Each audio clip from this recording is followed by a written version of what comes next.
ہماری تقدیر نہ دعاؤں میں پوشیدہ ہے، دوسروں کی دعاؤں میں، لیکن ایک شرط ہے، کسی کو کہنا نہ پڑے کہ میرے لیے دعا کرو، وہ تمہیں دیکھے اور دعا دے۔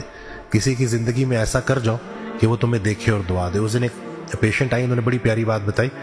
کہ ایک خاتون میرے پاس آئی، ان کو آپریشن کے لیے پیسے چاہیے تھے، کہتے میرے پاس پیسے تھے نہیں، تو میرے پاس کانوں میں نا سونے کی بالیاں، میں نے وہ کانوں کی بالیاں اتاری اور میں نے اس کے ہاتھ میں رکھ دی کہ اس سے کوشش کر لو اگر ہو جائے۔ اور میں نے کہا بہن دعا کرنا، تو کہتی ہیں کہ بہن وہ جو دعا نکلنی تھی نا نکل گئی، اور یہ کہہ کے وہ رونا شروع ہو گئی۔ کہتے ہیں زندگی میں پہلی دفعہ میں اس بات کو اس طرح سے سمجھ نہیں پائی، لیکن میری کیفیت بڑی بدل گئی۔ تو کہتے ہیں کافی عرصے کے بعد اسی تکلیف سے گزری، مجھے بہت سخت ضرورت تھی، ایمرجنسی تھی،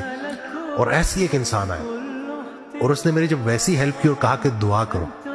اور میں نے اس کو کہا کہ وہ جو دعا نکلنی تھی نکل گئی، تو اس دن مجھے پتا چلا کہ یہ جو اس دن خاتون کہہ رہی تھی اس کا مقصد کیا تھا۔ تو جو آپ نیکی دوسرے کے ساتھ کرتے ہو اور کسی کا کام کر دو، کسی کے لیے آسانی کر دو، اور وہ تہجد میں اٹھ کے آپ کے لیے دعائیں کریں، آپ سوئے پڑیں اور لوگ آپ کو دعاؤں میں یاد رکھیں، تو تقدیر بدل جاتی ہے۔